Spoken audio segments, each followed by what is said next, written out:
इस आदमी ने कई लाशों के टुकड़ों से एक शरीर बनाया और उसे जिंदा कर दिया, लेकिन धीरे धीरे उसे समझ आया कि उसने एक ऐसा हैवान बना दिया है जो कभी नहीं मर सकता। दरअसल ये सब साल 1857 फर्दर मोस्ट नॉर्थ नाम की एक जगह से शुरू हुआ, जहां एक काफी बड़ी शिप बर्फ में फंसी हुई थी और उस शिप के कैप्टन एंडरसन ने अपने लोगों को उस शिप को बर्फ से बाहर निकालने के काम पर लगाया हुआ था। इसी बीच शिप के कमांडर ने कैप्टन को बताया कि हम लोग ज्यादा देर तक काम नहीं कर सकते क्योंकि सब लोग काफी थक चुके हैं और उनके पास खाना भी नहीं है। लेकिन इसके बावजूद कैप्टन ने अपने लोगों से लगातार बर्फ को तोड़ते रहने को कहा ताकि वो जल्द से जल्द अपनी मंजिल यानी के नॉर्थ पोल पहुंच सकें। खैर, अब उन लोगों को ये काम करते करते रात हो चुकी थी और रात के वक्त उन्हें शिप से 2 मील की दूरी से एक धमाके की आवाज सुनाई दी, जिसे देखने के लिए जब कैप्टन अपने लोगों के साथ वहां पहुंचा तो वहां बर्फ पर कुत्तों द्वारा खींचने वाली एक गाड़ी काफी बुरी हालत में थी और उसके पास काफी सारा खून बिखरा पड़ा था, जबकि गाड़ी को खींचने वाले कुत्ते बिल्कुल सही सलामत थे। लेकिन तभी उन्हें पास में गिरा हुआ एक आदमी मिला जो काफी ज्यादा जख्मी था। पर उन लोगों को कुछ समझ में आने से पहले ही एक भयानक आवाज सुनाई दी, जिसे सुनकर कैप्टन ने अपने लोगों से जल्दी से उस जख्मी आदमी को शिप पर ले जाने का आदेश दिया और खुद कुछ लोगों के साथ बंदूक तान कर खड़ा हो गया, क्योंकि इस वक्त उनकी ओर एक शैतान चला आ रहा था जो दिखने में लगभग इंसानों जैसा ही था। तब कैप्टन के आदेश पर उसके लोगों ने उस शैतान पर कई गोलियां चलाई, पर बंदूक की गोलियां उस हैवान का कुछ ना बिगाड़ सकी और वो हैवान कैप्टन के लोगों को मारता हुआ उनकी शिप पर आ पहुंचा, जहां वो बार बार बस एक ही चीज कह रहा था कि मेरा शिकार मुझे वापस कर दो। लेकिन इसी बीच कमांडर ने एक बड़ी बंदूक का इस्तेमाल किया, जिसकी गोली से वो हैवान शिप से नीचे जा गिरा, पर अब भी वो मरा नहीं था। मगर कैप्टन और उसके लोगों ने उस हैवान को इतना ज्यादा गुस्सा दिला दिया था कि अब वो उनकी पूरी शिप को ही पलटने की कोशिश करने लगा और कमांडर की बंदूक में भी गोली बस एक ही बची थी। पर तभी कैप्टन ने वो बंदूक खुद पकड़ी और उस हैवान की बजाय उस बर्फ पर निशाना लगाया जिस पर वो खड़ा था, जिसकी वजह से वो बर्फ टूट गई और वो हैवान उस बर्फीले पानी में डूब गया। तो अब इस सब के बाद कैप्टन ने अपने डॉक्टर की मदद से उस आदमी का इलाज किया, जिसने होश में आते ही कैप्टन से पूछा कि उस हैवान ने तुम्हारे कितने आदमियों को मारा। तो कैप्टन ने जवाब दिया कि मेरे 6 आदमी मारे गए, जिस पर उस आदमी ने कहा कि जल्दी ही वो हैवान वापस आएगा और वो तब तक लोगों को मारता रहेगा जब तक उसे मैं नहीं मिल जाता, इसलिए अगली बार जब वो आए तो तुम लोग मुझे उसके हवाले कर देना। तब कैप्टन ने उस आदमी को समझाया कि वो हैवान अब वापस नहीं आएगा क्योंकि वो बर्फीले पानी में डूबकर मर चुका है, पर उस आदमी ने कहा कि वो हैवान कभी नहीं मर सकता क्योंकि उसे मैंने बनाया है। और जब कैप्टन उस आदमी को उसकी नकली टांग लगाने में मदद कर रहा था तो उस आदमी ने अपनी कहानी सुनाते हुए बताया कि मेरा नाम विक्टर है, मेरे पिता का नाम लियोपोल्ड था जो एक शाही परिवार से थे और बहुत बड़े सर्जन भी, पर उन्होंने मेरी माँ क्लेयर से शादी सिर्फ इसीलिए की थी क्योंकि वो एक अच्छे घराने से थी और अपने साथ बहुत सारा दहेज लाने वाली थी। वैसे तो लियोपोल्ड ज्यादातर घर से बाहर ही रहते थे, पर जब वो अपने घर आते तो वहाँ बस उनकी ही मर्जी चलती थी और विक्टर की माँ भी अपने पति से बहुत डरती थी और विक्टर को भी अक्सर अपनी माँ बाप के कमरे से लड़ाई झगड़े की आवाजें आया करती। लियोपोल्ड विक्टर को अपने घर पर ही पढ़ाया करते थे और सजा के तौर पर वो डंडे को विक्टर के हाथों पर नहीं बल्कि उसके चेहरे पर मारते, क्योंकि वो चाहते थे विक्टर भी उनकी तरह एक सर्जन बने, जिसके लिए विक्टर के हाथों का ठीक रहना बहुत जरूरी था। तो ऐसे ही एक दिन विक्टर अपनी माँ के साथ कार्ड्स खेल रहा था, जो कि फिर से माँ बनने वाली थी। उस वक्त विक्टर के पिता कहीं बाहर जा रहे थे, पर तभी अचानक विक्टर की मां को लेबर पेन शुरू हो गया और विक्टर के चिल्लाने के बाद लियोपोल्ड क्लेयर को अंदर ले जाकर उसकी डिलीवरी करवाने लगा, जिसमें उन्हें एक बेटा तो मिल गया, पर इस हादसे में क्लेयर को अपनी जान गंवानी पड़ी। तब क्लेयर की मौत के बाद लियोपोल्ड ने अपने नए जन्मे बेटे का नाम विलियम रखा, जो कि अब थोड़ा सा बड़ा हो चुका था और लियोपोल्ड उसे बहुत ज्यादा प्यार करते थे, जबकि विक्टर आज भी अपनी मां को खोने के सदमे से उभर नहीं पाया था। तो ऐसे ही एक दिन विक्टर ने अपने पिता से पूछा कि आपने ही माँ की डिलीवरी करवाई थी तो फिर आप माँ को बचा क्यों नहीं पाए, जिस पर लियोपोल्ड ने कहा कि मौत एक ऐसा सच है जिसको कोई नहीं बदल सकता। लेकिन ये सुनकर विक्टर ने ठान लिया था कि वो अपने पिता से हर एक चीज सीखेगा, जिससे वो अपने पिता से भी बड़ा और मशहूर सर्जन बनेगा, क्योंकि विक्टर अब मरे हुए लोगों को भी जिंदा करना चाहता था। पर इसी बीच उनके बागों में आग लग गई और लियोपोल्ड भी चल बसे और उन लोगों के पास अपनी हवेली के अलावा और कुछ भी नहीं बचा। जिसके बाद विलियम वियना में अपने कुछ रिश्तेदारों के पास चला गया और विक्टर लंदन होते हुए एडिनबर्ग चला गया, जहां उसने अपनी आगे की पढ़ाई पूरी की। खैर, अब इसके कई सालों बाद साल 1855 में royal college of medicine disciplinary में विक्टर पर एक केस चल रहा था। विक्टर ने वहां मौजूद लोगों को समझाया कि हमारे पैदा होने के बाद हमारी जिंदगी हमारे हाथ में है, पर मौत हमारे हाथ में नहीं होती। इसलिए मैंने कुछ ऐसा बनाया है जो मौत को भी काबू कर सके। जिसके नमूने के तौर पर विक्टर ने वहां मौजूद लोगों को एक लाश दिखाई, जिसका हाथ विक्टर ने किसी दूसरी लाश का जोड़ा हुआ था। मगर जैसे ही विक्टर ने उस लाश पर कुछ डिवाइसेस लगाई तो वो लाश फिर से जिंदा हो उठी, यहाँ तक कि उसका हाथ भी हिलने लगा। विक्टर ने अदालत को समझाने की बहुत कोशिश की कि हम इस तरह मरने के बाद भी जिंदा रह सकते हैं, पर अदालत का मानना था कि जिंदगी देना और लेना सिर्फ भगवान के हाथ में होता है और ऐसा करना पाप है। जिस पर विक्टर का कहना था कि मैं ऐसे भगवान को बिल्कुल नहीं मानता। मगर विक्टर ने जब देखा कि अदालत उसके इस प्रोजेक्ट को समझने के लिए बिल्कुल भी तैयार नहीं है, तो उसने उस लाश को करंट देने वाली सुई निकाल दी, जिससे ये सब यहीं पर खत्म हो गया और विक्टर गुस्से में वहां से बाहर चला गया। लेकिन वहां से बाहर आने पर विक्टर को हारलैंडर नाम का एक आदमी मिला, जो विक्टर के लिए उसके भाई विलियम की चिट्ठी लेकर आया था। हारलैंडर ने विक्टर को बताया कि विलियम की मेरी भतीजी एलिजाबेथ से शादी होने वाली है और विलियम बिजनेस में भी काफी अच्छा कर रहा है। जबकि असल में हारलैंडर का यहाँ आने का कारण सिर्फ ये नहीं था। दरअसल उस अदालत में हारलैंडर भी मौजूद था और उसने भी विक्टर का वो मुर्दों को जिंदा करने वाला प्रोजेक्ट देखा था, जिसकी उसने काफी तारीफ की। खैर, अब इसके 3 दिन बाद विक्टर हारलैंडर के घर गया, जहां विक्टर की प्रोजेक्ट फाइल को देखते हुए हारलैंडर ने बताया कि मैं भी आर्मी में एक सर्जन हुआ करता था। तब हारलैंडर ने विक्टर के इस प्रोजेक्ट को ध्यान से देखा, जिससे उसे समझ आया कि विक्टर मरे हुए लोगों को जिंदा कर सकता है, पर उन्हें जिंदा करने के लिए विक्टर शरीर में ऊर्जा के प्रवाह के लिए नर्वस सिस्टम का इस्तेमाल कर रहा है। इसलिए विक्टर जिसको भी जिंदा कर रहा है वो बस कुछ पल के लिए ही जिंदा रहता है। तब बातों ही बातों में हारलैंडर ने विक्टर को लकड़ी का एक तख्ता दिखाया, जिस पर लाश को रखकर परत दर परत उसकी चमड़ी हटाकर उसके पूरे शरीर की संरचना एक लकड़ी पर उतार दी गई थी। असल में ये इंसानी शरीर के लिम्फेटिक सिस्टम की एक मिसाल थी और विक्टर ने आज तक ऐसी चीज कभी नहीं देखी थी। विक्टर इस लकड़ी को देखकर ऊर्जा के बहाव को अच्छे से समझ गया था, जिसे देखकर हारलैंडर ने उसे कहा कि तुम्हारे इस मकसद को पूरा करने के लिए तुम्हें जितना पैसा चाहिए मैं दूंगा, और इसके बदले में मैं तुमसे कुछ मांगूंगा भी नहीं, क्योंकि मैं बस तुम्हें कामयाब होता देखना चाहता हूँ। अब इसके थोड़ी देर बाद विक्टर अपने भाई विलियम और एलिजाबेथ से मिला, जहां विक्टर ने देखा कि एलिजाबेथ का चीजों को देखने का नजरिया पूरी तरह से अलग था और विक्टर इससे काफी प्रभावित हुआ, क्योंकि एलिजाबेथ को विक्टर का ये मरे हुए लोगों को जिंदा करने का जुनून बिल्कुल भी पसंद नहीं आया था। खैर, अब इसके अगले दिन हारलैंडर विक्टर को टावर जैसी दिखने वाली एक बिल्डिंग में ले आया, ताकि विक्टर यहाँ अपने इस प्रयोग को अंजाम दे सके। हारलैंडर ने विक्टर से कहा कि तुम्हें जो भी चाहिए वो सब तुम्हें मिलेगा, और ये सुनकर विक्टर ने उनसे कई चीजें मंगवाई, जैसे कि holding cell, ice chamber, steam engine, high capacity voltaic batteries और शुद्ध चांदी की लाइटनिंग रॉड जो टेलीस्कोप की तरह नीचे लैब में आ सके। और हारलैंडर भी उसकी इन सब मांगों को पूरा करने के लिए मान गया। जिसके बाद विक्टर अपने इस प्रयोग के लिए कुछ लोगों की लाशें लेने चला आया, जिसकी परमिशन हारलैंडर ने पहले से ही ले ली थी। पर इसी बीच विक्टर की नजर एलिजाबेथ पर पड़ी, जो चर्च में अपने गुनाहों को कन्फेस करने आई थी, और विक्टर एलिजाबेथ के गुनाहों के बारे में जानने के लिए चुपके से फादर के कैबिन में घुसकर फादर बनकर एलिजाबेथ से बात करने लगा। तब एलिजाबेथ ने कन्फेस किया कि मेरे मंगेतर का एक भाई है, जिसके लिए मेरे दिल में बहुत नफरत है, क्योंकि वो एक बहुत ही घटिया इंसान है और वो अपने आसपास की हर एक चीज को काबू करना चाहता है। लेकिन एलिजाबेथ ने विक्टर को पहले ही पहचान लिया था, इसलिए एलिजाबेथ और विक्टर एक रेस्टोरेंट में आकर बातें करने लगे, जहां एलिजाबेथ ने विक्टर को बताया कि मुझे साइंस से बहुत प्यार है और मुझे कीड़े बहुत पसंद हैं। मुझे तलाश है किसी ऐसी पवित्र चीज की जो किसी करिश्मे से कम ना हो, पर फिलहाल मुझे अब तक ऐसा कुछ नहीं मिला।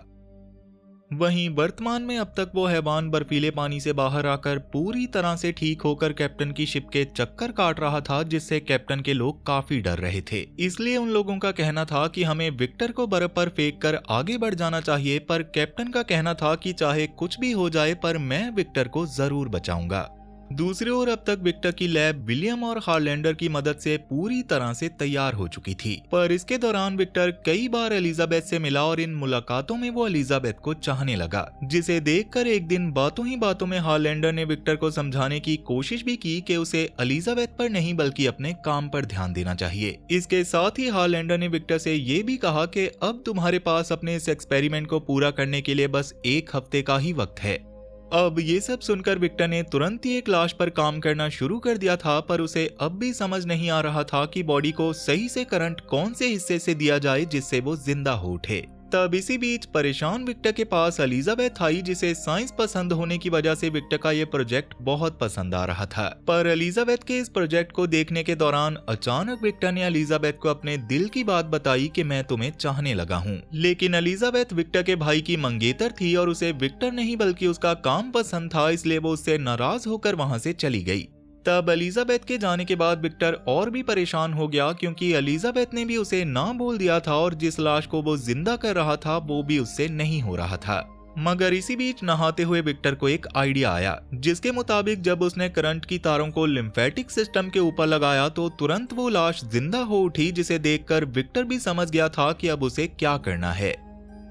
अब इसके एक हफ्ते बाद हुई एक जंग में कई सैनिक मारे गए, इसलिए विक्टर वहां से कुछ लाशें अपनी लैब में ले आया और उसने सभी लाशों के सही सलामत हिस्सों को काटकर एक बॉडी बना ली। और जैसे ही तूफान आया तो विक्टर आसमान से गिरने वाली बिजली से उस बॉडी को जिंदा करने के लिए करंट या फिर चार्ज करने की तैयारी करने लगा। उस वक्त लैब में विक्टर के साथ बस हार्लैंडर था और विक्टर को पता चला कि हार्लैंडर को सिफिलिस नाम की एक लाइलाज बीमारी है और जल्दी ही वो मरने वाला है। इसी वजह से हार्लैंडर विक्टर की मदद कर रहा था, ताकि जैसे ही विक्टर उस लाश को जिंदा करने में कामयाब हो जाए तो वो हार्लैंडर के मरने के बाद भी उसे जिंदा कर सके। पर विक्टर उसकी ये मांग पूरी करने से मना कर रहा था, इसलिए हार्लैंडर उसे लालच देने की कोशिश करने लगा कि अगर तुम मेरा ये काम कर दो तो मैं तुम्हें जो चाहिए वो सब दूंगा, यहाँ तक कि एलिजाबेथ भी। लेकिन विक्टर ने उसे कहा कि ये बीमारी तुम्हारे पूरे शरीर में फैल चुकी है, जिसकी वजह से तुम्हारा एक एक अंग सड़ चुका है, इसलिए ऐसा करना नामुमकिन है। मगर हार्लैंडर विक्टर से अपनी ये बात किसी भी कीमत पर मनवाना चाहता था, जिसके लिए वो विक्टर के कुछ जरूरी सामान को नीचे फेंकने की धमकी देने लगा,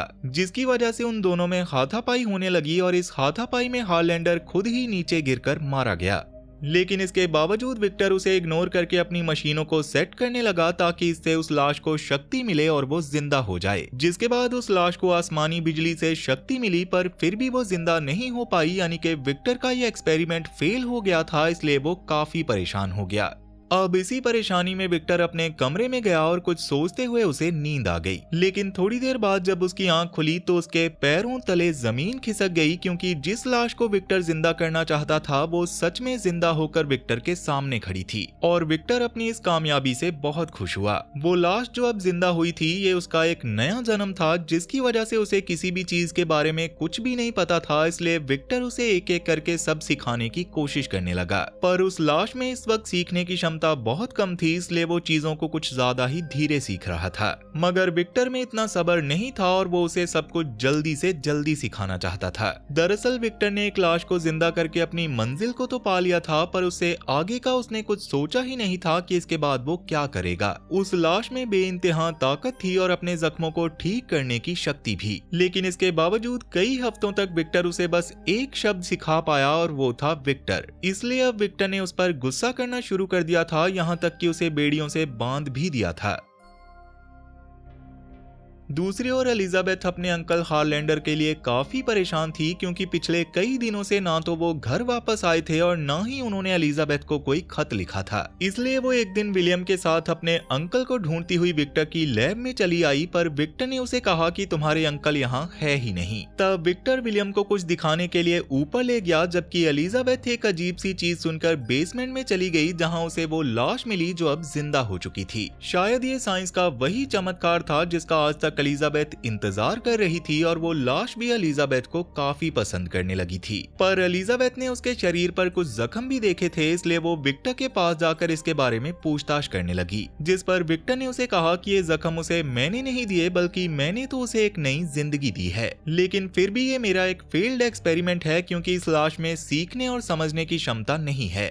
जबकि एलिजाबेथ का तो कुछ और ही मानना था। एलिजाबेथ जब रात में उस जीप से मिलने गई तो उसे बेड़ियों में बंधा हुआ देखकर वो उसके दर्द को महसूस कर पा रही थी। एलिजाबेथ ने उसे चीजों को महसूस करना सिखाया और वो जीप भी एलिजाबेथ के एहसासों को समझने लगा। यहाँ तक कि उसने विक्टर के अलावा एक और शब्द भी बोलना सीख लिया था, और वो था एलिजाबेथ। लेकिन एलिजाबेथ जब उस जीप से मिलकर वापस आई तो विक्टर ने उसे कहा कि तुम्हें उस जीप से दूर रहना चाहिए, क्योंकि वो बहुत खतरनाक है। भले ही मैं उसे जिंदगी देने में कामयाब रहा, पर उसमें समझदारी का एक कतरा भी नहीं है। लेकिन एलिजाबेथ का मानना था कि इस वक्त उस जीव को अच्छा बुरा कुछ भी नहीं पता, इसलिए उसका दिल किसी भी आम इंसान से ज्यादा साफ है। जिसे सुनकर विक्टर ने कहा कि मेरे दिल में जो तुम्हारे लिए था क्या वो पवित्र नहीं था? तो एलिजाबेथ उसे बस इतना कहकर वहां से चली गई कि इंसानी शरीर में शायद एक दिल ही ऐसा हिस्सा है जिसके बारे में तुम कुछ नहीं जानते, पर वो जीव जरूर जानता है।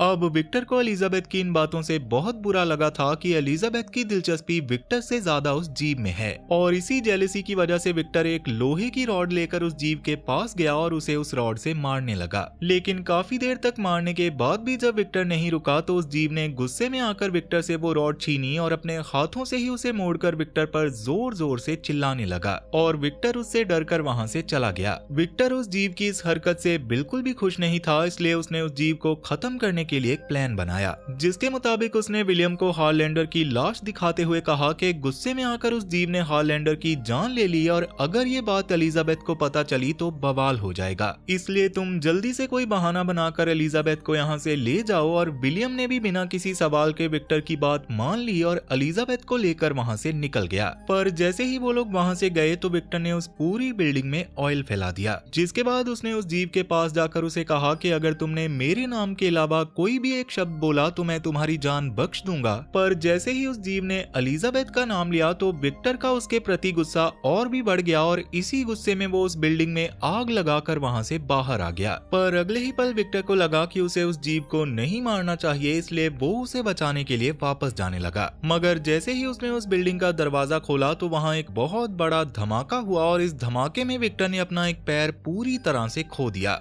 वहीं दूसरी ओर विलियम के साथ यहाँ से जा रही एलिजाबेथ को समझ आ गया था कि विक्टर उस जीव को मारने वाला है, इसलिए उसने जल्दी से विलियम को वापस चलने को कहा। लेकिन जब तक एलिजाबेथ वहां पहुंची तब तक बहुत देर हो चुकी थी।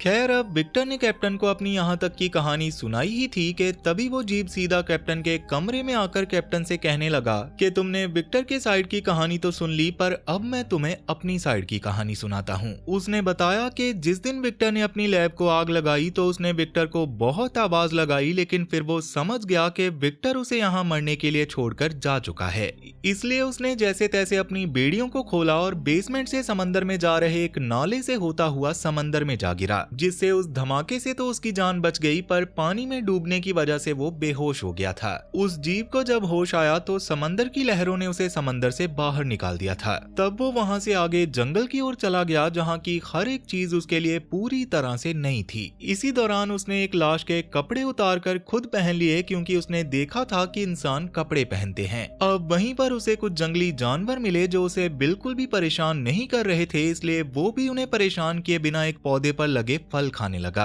लेकिन इसी बीच अचानक दो शिकारियों ने वहां आकर उस जानवर को मारने के बाद उस जीप पर भी गोलियां चलाना शुरू कर दिया और वो जीप उनसे अपनी जान बचाने के लिए भागने लगा। भागते भागते वो एक घर के पुराने मिल में जाकर छुप गया, जहां उसने देखा कि उसके जख्म अपने आप ही भर गए थे और काफी ठंड होने की वजह से वो वहीं पर सो गया। लेकिन थोड़ी देर बाद उस घर के मालिक घर वापस लौट आए, जो कि वही शिकारी थे जिन्होंने उस जीव को गोली मारी थी। तब उस मिल में छुपे जीव ने देखा कि इस परिवार में उन दो शिकारियों के अलावा एक औरत, एक बच्ची और एक बूढ़ा आदमी भी था जो कि अंधा था। वो बूढ़ा आदमी उस बच्ची को बोलना, पढ़ना और चीजों को महसूस करना सिखाया करता था और इसके साथ ही वो उस बच्ची को बहुत प्यार भी करता था। और मिल में छुपा हुआ वो जीव भी छुप छुप कर उस बूढ़े आदमी से ये सब सीख रहा था। इस परिवार को देखकर अब वो जीव भी इस परिवार का हिस्सा बनना चाहता था, जिसके लिए वो कभी लकड़ियां काटकर उनके घर के सामने रख देता तो कभी उनकी भेड़ों के लिए बाड़ा बना देता। पर उस परिवार को लग रहा था कि ये सब उनके लिए जंगल की पवित्र आत्मा कर रही है, इसलिए वो भी इसके बदले में जंगल की आत्मा के लिए कुछ न कुछ सामान छोड़ते थे, जिससे वो जीव बहुत खुश होता था। उसे लगने लगा था कि अब वो भी इस परिवार का हिस्सा है।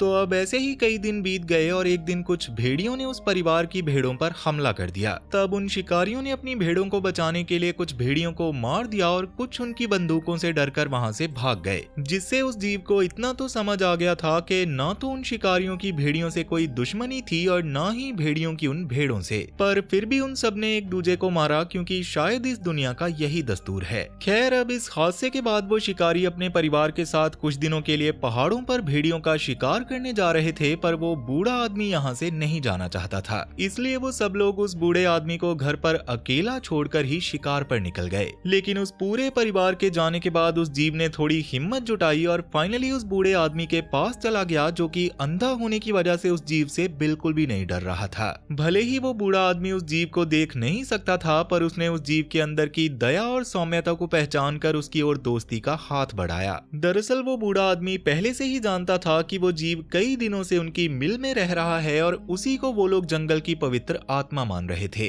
पर फिर भी उसने उस जीव को कई कहानियां सुनाई, किताबें पढ़ना सिखाया, यहाँ तक कि अच्छे से बात करना भी सिखाया। उस जीव ने अब इस दुनिया के बारे में बहुत कुछ जान लिया था, पर अब वो जानना चाहता था कि वो कौन है और वो इस दुनिया में आया कैसे। जबकि उस जीव को आग और पानी के अलावा बस एक नाम याद था और वो था विक्टर। और ये बात सुनकर उस बूढ़े आदमी ने उसे विक्टर को ढूंढने की सलाह दी ताकि वो अपने अतीत के बारे में जान सके। लेकिन विक्टर को ढूंढता हुआ जब वो जीव उस लैब में पहुंचा जहाँ विक्टर ने उसे बनाया था, तो भले ही वो लैब अब पूरी तरह से खंडर बन चुकी थी, पर वहाँ उसे कुछ पन्ने मिले जिस पर उस जीव के बारे में सब कुछ लिखा हुआ था, जिससे उसे समझ आ गया कि विक्टर ने उसे कैसे बनाया है और उसका इंसानियत से दूर दूर तक कोई नाता नहीं है। इसी दौरान उस जीव को वहाँ एक चिट्ठी भी मिली जिस पर विक्टर का नाम और एड्रेस देखकर वो समझ गया कि विक्टर उसे कहाँ मिल सकता है।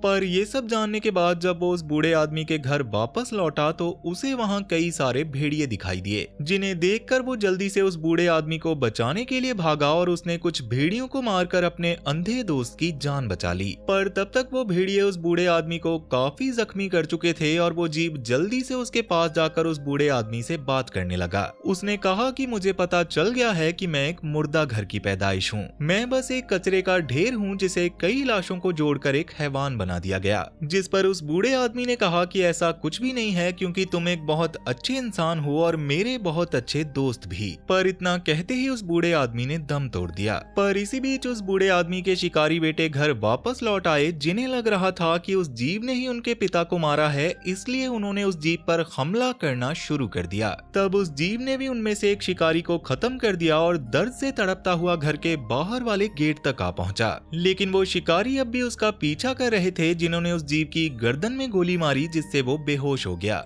खैर, अब काफी समय बाद जब उस जीव को होश आया तो वो शिकारी उसे मरा हुआ समझकर वहीं छोड़ गए थे। भले ही तब तक उसके जख्म भर गए थे, पर उस बूढ़े आदमी के मरने के बाद अब वो बहुत अकेला हो गया था, क्योंकि वो बूढ़ा आदमी ही उसका इकलौता दोस्त था। इस अकेलेपन की वजह से वो मर जाना चाहता था, पर वो अमर होने की वजह से ऐसा भी नहीं कर सकता था। इसी वजह से उसने फैसला किया कि वो विक्टर को ढूंढकर उससे रिक्वेस्ट करेगा कि विक्टर उसे वैसे ही एक साथी बनाकर दे दे जैसे विक्टर ने उसे बनाया था, ताकि उस जीव को अकेलेपन से छुटकारा मिल सके। वहीं दूसरी ओर फाइनली विक्टर और एलिजाबेथ की शादी का दिन आ गया था, जिसके लिए विलियम चाहता था कि विक्टर उसके साथ रहे। तब आखिरी बार विक्टर एलिजाबेथ से बात करने गया, जहां उसने एलिजाबेथ से कहा कि अब फाइनली तुम्हारी मेरे भाई के साथ शादी होने जा रही है और मेरा यकीन मानो कि अब मैं तुम्हें उस नजर से नहीं देखता। लेकिन एलिजाबेथ जानती थी कि विक्टर अपने आप को कभी नहीं बदल सकता, इसलिए उसने विक्टर को थप्पड़ मारकर अपने कमरे से बाहर निकाल दिया। अब गुस्से से भरा विक्टर जब अपने कमरे में पहुंचा तो वहां उसकी मुलाकात अपने बनाए हुए उस जीव से हुई और उस जीव ने विक्टर से कहा कि मैं चाहता हूं तुम मेरे लिए एक साथी बना दो ताकि हम साथ रह सकें, क्योंकि मैं कभी भी मर नहीं सकता और अकेले रहना मौत से भी बदतर होता है। पर विक्टर ने कहा कि अगर मैंने तुम्हारे लिए साथी बना भी दिया तो तुम उससे शादी करके बच्चे पैदा करोगे और फिर तुम्हारी तादाद बढ़ती चली जाएगी। मैं पहले ही तुम्हें बनाकर एक गलती कर चुका हूँ, मगर ऐसी गलती मैं दोबारा कभी नहीं करूंगा। लेकिन उस जीव ने कहा कि अगर तुम मेरी मदद नहीं करोगे तो तुम्हें मेरा गुस्सा सहना पड़ेगा, और इतना कहकर उस जीव ने विक्टर को मारना शुरू कर दिया।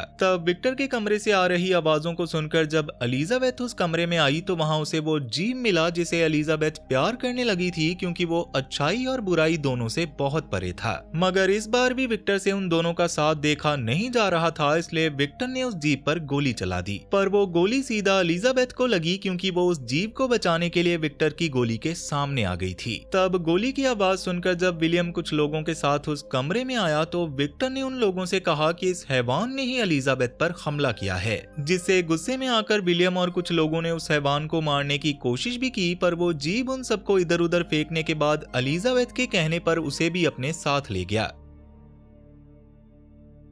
अब उस जीप के एलिजाबेथ को ले जाने के बाद विक्टर ने देखा कि उसका भाई विलियम अपनी आखिरी सांसें गिन रहा था। पर मरने से पहले विलियम ने विक्टर से कहा कि मुझे तुम्हारे अंदर के उस जुनून से बचपन से ही डर लगता था। तुम्हारे अंदर की उस आग ने देखो आज सब जलाकर राख कर दिया, क्योंकि अगर कोई हैवान है तो वो जीव नहीं बल्कि तुम हो। और इतना कहते ही विलियम ने भी दम तोड़ दिया।